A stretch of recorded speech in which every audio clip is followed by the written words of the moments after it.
I'm sorry. It says recording. I don't see no numbers though. Where the numbers supposed to be at? You might not say that. Oh, okay, I do. I did 16 minutes, 36 seconds. Okay, I'm good. Hi, it's me, Trixie Mattel, and welcome back to The Pit Stop, the show where we recap RuPaul's Drag Race Season 13. We are on episode 2, and today we brought in one of the most iconic drag queens who has ever graced the television screen.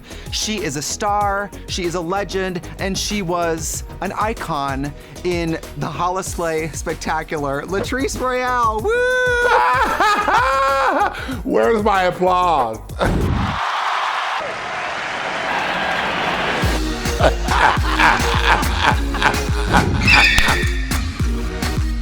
I'm so happy to see you. How are you, girl? Oh my God, it is so good to see you. You look amazing. I'm good. I can't complain, you know. She's been adjusting to the vid. Well, you're in Florida. You know, not seeing people is sort of a bonus. Our numbers are higher than everyone else's. We don't vote right, you know. We can't we can't pull it together, girl. You're like, this is why we don't have nice things. I'm just here for the beaches and the naked people, you know. You know, I'm glad to have somebody here who makes my laugh seem just normal and quiet and petite and dainty.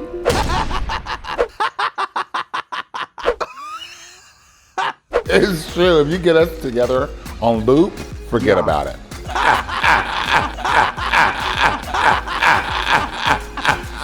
I'm happy you're here on episode 2 with me. Is it crazy for you? We're on season 13. I was on 7, so 13 is crazy to me.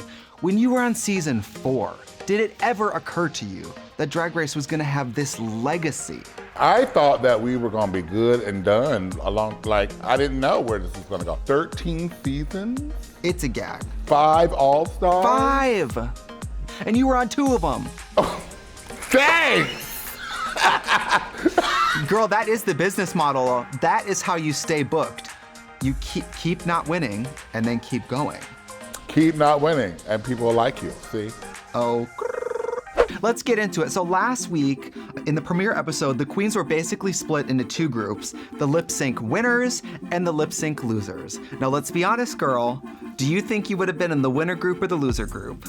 Oh, girl, I would have been, if it was a lip sync, I only lost one lip sync. I know, ever. You would have been in the winner group. Let it be known. So the episode begins with the losing team finding out they have to vote out a fellow queen, literally on the first day, Latrice. This is the ultimate shade, girl. I was like, no, ma'am. Talk about stirring the pot. You've done All Stars. Voting is hard even when you have been there the whole time and you know everyone. Voting on like a snap judgment? A whim? What? In a parallel universe, if Latrice was in the loser group, which could never happen. Because I've won so much, right? What would you decide on? I mean, some of those whores decided on chicken feathers. It would have to be a personality situation for me because I would definitely want to know if I didn't connect with somebody, then you definitely would need to go. And then it would come down to like chicken feathers, like literally like, well, you got cheap feathers, you gotta go. You got plastic stones, you gotta go. So, yeah. I mean, you don't know these bitches, so what do you base this off of? I couldn't imagine. I will say I found it interesting that some of them were like, we can't, and some of them were already like, I'll send you all home. Seeing them pick lipsticks, were you a little triggered? A little? Oh my God, and then they had to do it twice? The lipstick situation is never fun. After Drag Race, I couldn't wear lipstick for 2 years. People play mind games with those lipsticks. The first time they voted, it was a tie between Elliott with 2 T's and Utica, so the queens had to vote again, and then Elliott was chosen unanimously. I didn't think the crop top was that bad, that a room full of drag queens were like, her. They were like, bye-bye, see you later. But I mean, I guess, what are you gonna vote on? I mean, you have no information. I feel for the girls, and I wouldn't want to be in them shoes. But trust and believe, I would make a decision quick, fast, and in a hurry, because if it ain't me, it's gotta be somebody else. I have to ask, what do you think's going through Miss Elliott's mind when they pull her name for the second time? Like, I could see the devastation on her face, and then the disappointment, and then the guilt, and the feeling like a failure, like the range of emotions that I just saw her go through. It was triggering as well because I know that feeling. I would have been like, like, A mess, right. But no, she held her and we know you'll cry on television for the drop of a hat. Bitch. That's not my fault. I'm sensitive. So it's a new day in the workroom and we're seeing all the winning queens, and Ru brings Elliott back into the competition and into this group. What do you think the other queens are thinking when they see Miss Elliott just walk in? Bitch. I feel for Elliott now because I'm like, now you're just gonna throw her in the lion's den like fresh meat. Oh my God. Now, if they didn't hate her before, they're definitely gonna hate her now. Because, bitch, how did you get back? It's like you have a group of winners and the person joining them lost to them and then lost to the losers. And now it's like, hi. I mean, it's like as if she did 3 seasons of Drag Race already and came back to All Stars all in one episode, bitch. Like, and you would know exactly what that's like. I was like, girl, you've been eliminated more than me. I find it funny that they're only, 48 hours into this competition, these drag queens act like, we've been here the whole time. Bitch, y'all got here 2 days ago. So let's pause because I remember in All Stars 4, there was a certain queen who returned to the competition. What vibe did you get from the girls when you came back? Before or after I was eliminated, bitch, it was the same. Like, day 1 and day 5 was the same, honey. I think it was a little amplified because, okay, now this is really like for real. Your 4th time back. Like, what was It was like the first day you and Manila, people were like. So for the mini challenge this week, the queens have to show 2 fashion looks on the runway. They have to show a daytime look and a nighttime look. And I did something similar to this in season 7. We did a spring and a fall look. So let's go queen by queen and quickly get your thoughts. Okay. So first up was Gottmik. What did you think of the day look? Absolutely adorable. Like somewhere over the rainbow realness, just little, like, it was so clever, well done, well put together, and this was painted and haired, so I lived. And girl, that transition to that night look, I mean, these are 2 different looks. From literally day to night. That black and white got me together. I loved it. All right, so we have Candy Muse. What did you think of the day look? No, hated it. I didn't hate it. I just was like, oh no. This is your like day look? Where are you going in the daytime like this? Girl, are you going to the grocery store to get some luncheon meat in there? She's going to the grocery store to buy raw meat to feed the man who lives in her basement. Like, that was not a day look, girl. I will say I can appreciate somebody who puts a lot of makeup on, and I like that Candy puts on the cosmeceuticals. She paints. She puts on the cosmetics. Honestly, both of these, I was not gagging for the day or the night. Were you? Not in the way that we would want to gag. It cleared my throat, but it didn't gag. Yeah, I was like, very like that. I don't necessarily feel like it was in the right arena for the category. Right. All right, La Ree. I love that name. This is La Ree. The daytime Miss Thing.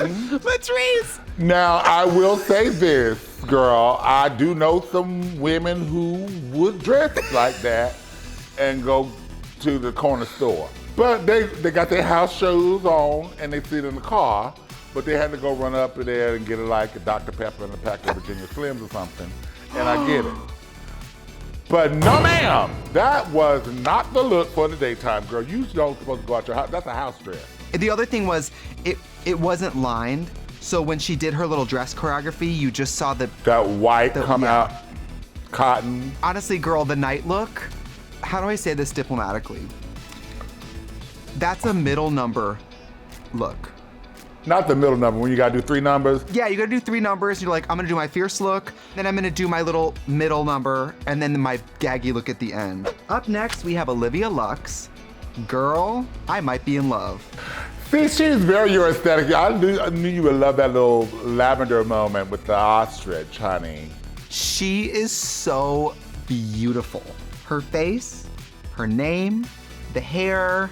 I loved her look, actually, and I thought she was beautiful. I didn't know what her drag aesthetic was, but she does live up to her name. I think that she does not look cheap, honey. She looks like she spends coins on her garments. She's very polished. She paints the house down, so I'm here for her. I'm living for this, yeah. All right, so up next we have Simone. What did you think of her daytime look?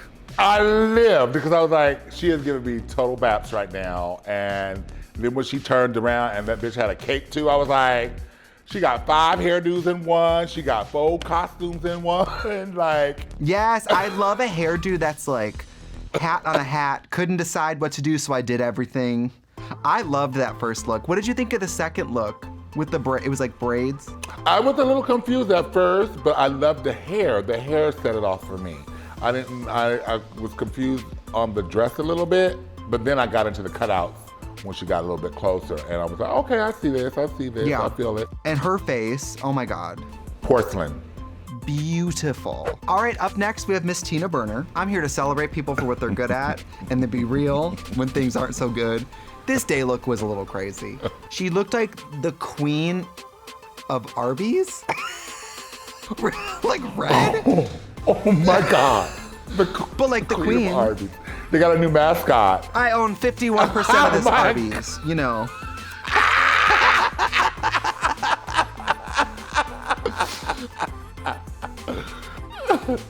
And then the night look was, I don't know if you can see, it was like a latex. Still in the same orange, yellow, red thing. I guess the flame burner, it's a play on her name. I get these colors are supposed to be kind of like her signature. Yeah. No? Am I reading that wrong? I mean, you could just pick a nice outfit and then start it on fire. Wow. So up next we have Elliott with 2 T's. What do you think? I loved it, actually. She gave me a little petty, well fitted. I could see her going, you know, a day trip to the Eiffel Tower in that. That was very cute. And then the night look, she just went full out, didn't she? Like, yeah, she did. Oh my God. I will say with Elliott too, I was happy to see her turn that runway and just thinking like she almost went home already. And I liked both these looks. So it was just like one of those reminders that like people go home first and you never know what sickening drag we missed out on. So we count your blessings, people, because we got to experience a little taste. We're gonna get a little bit more. Okay, Latrice, what do you think about this early tension between Elliott and Candy? I live, actually. Because what I'm really loving about the season is there's some strong personalities in this room. In a drag show? Really? These new school girls have a way of being a little extra shady to your face, which I can respect and get behind. For the Maxi Challenge, the queens have to write, record, and choreograph and perform original lyrics written to RuPaul's song, Congratulations. When we get to choreography, Elliott, who has dance experience, decides not to tell the other queens. What do you think of that? Smart, smart, smart, smart, smart. Bitch, the minute you start taking control and then go awry, that is your poop. That is, no, she did the right thing. Keep it to yourself. Don't say you're good at anything and just shine. Let your talent speak for itself.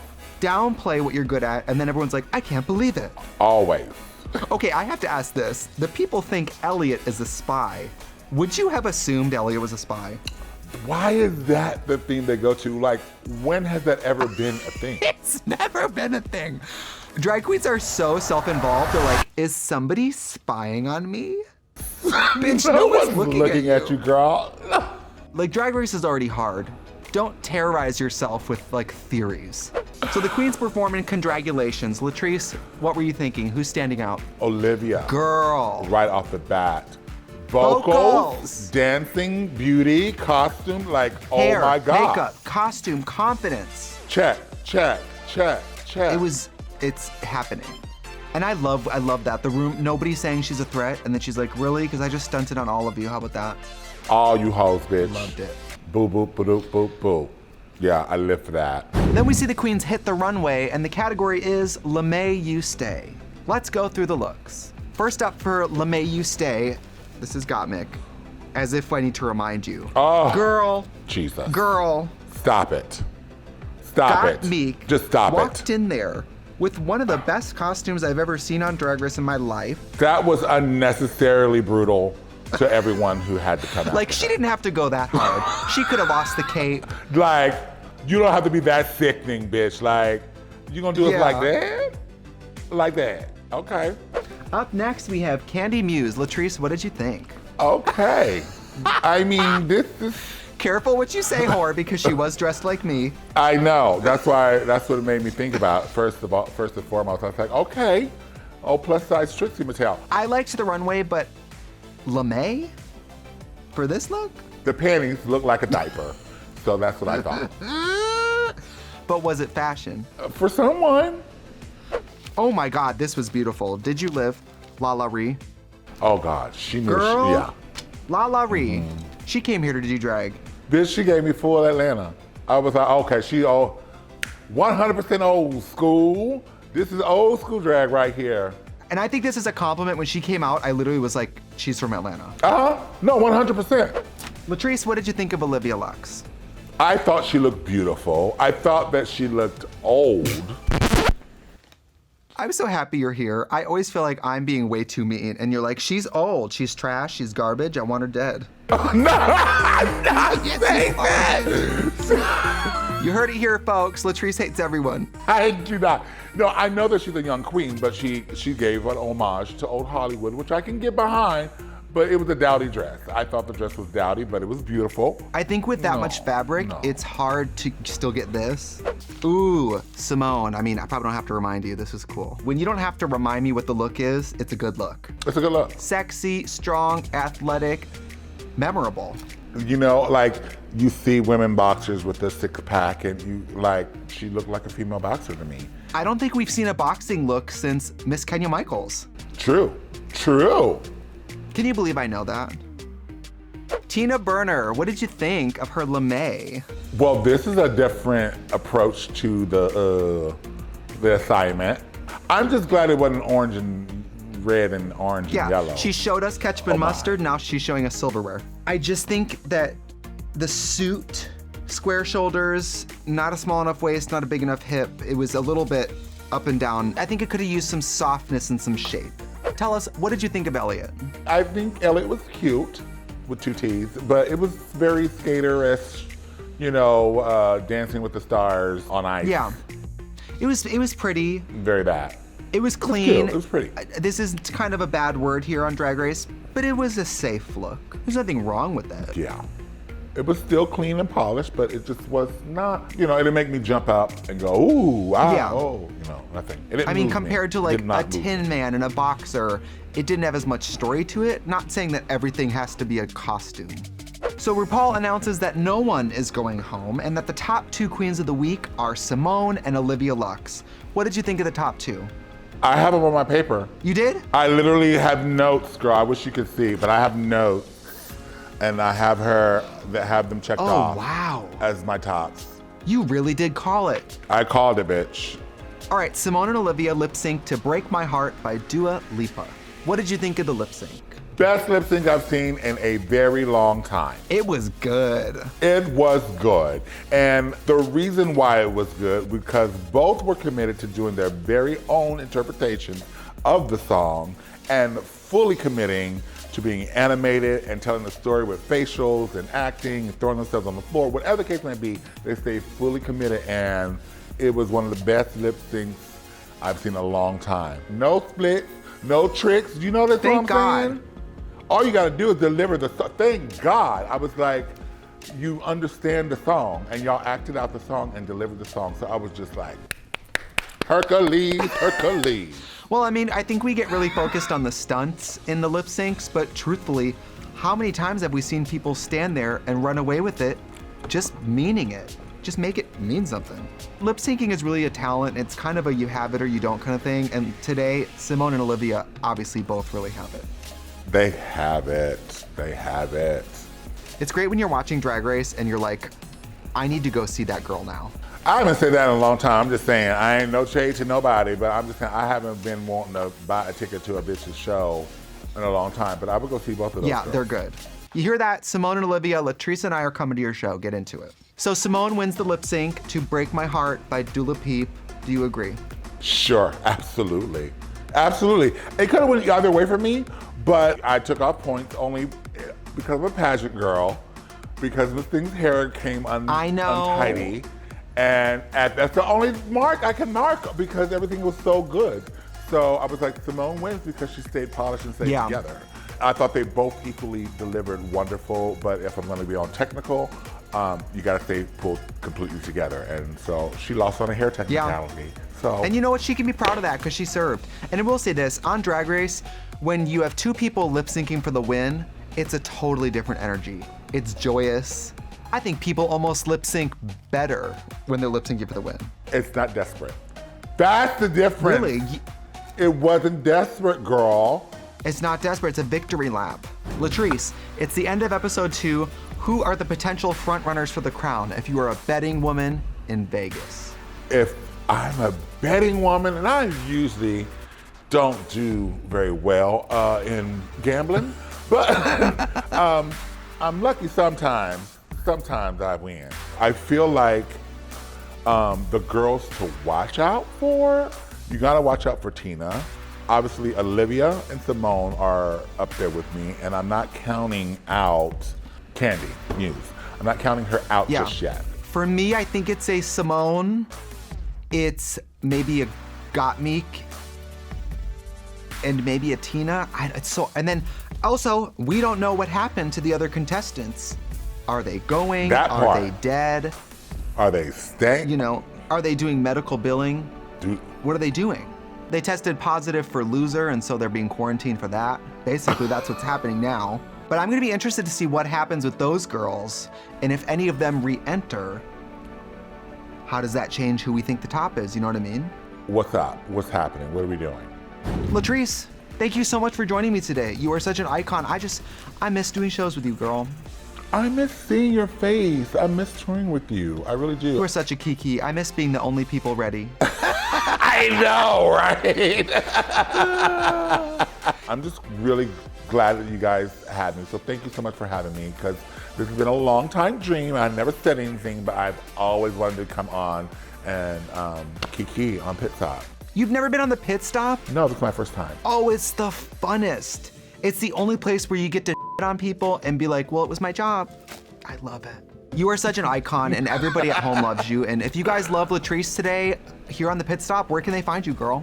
I'm on everything at Latrice Royale, on the gram, the Facebook, the Twitter, you know, go to my website. The OnlyFans? Yeah, not quite. Not yet. If you guys would like to see a recap show where Latrice and I watch the drag queens OnlyFans and review it, that is what I'm here for. Let's do that. Let's do that. Let's do that. It's the armpit stop. Thank you guys so much for joining us for another episode of The Pit Stop. Join us next week. We are recapping the 3rd episode of season 13 of RuPaul's Drag Race. Goodbye.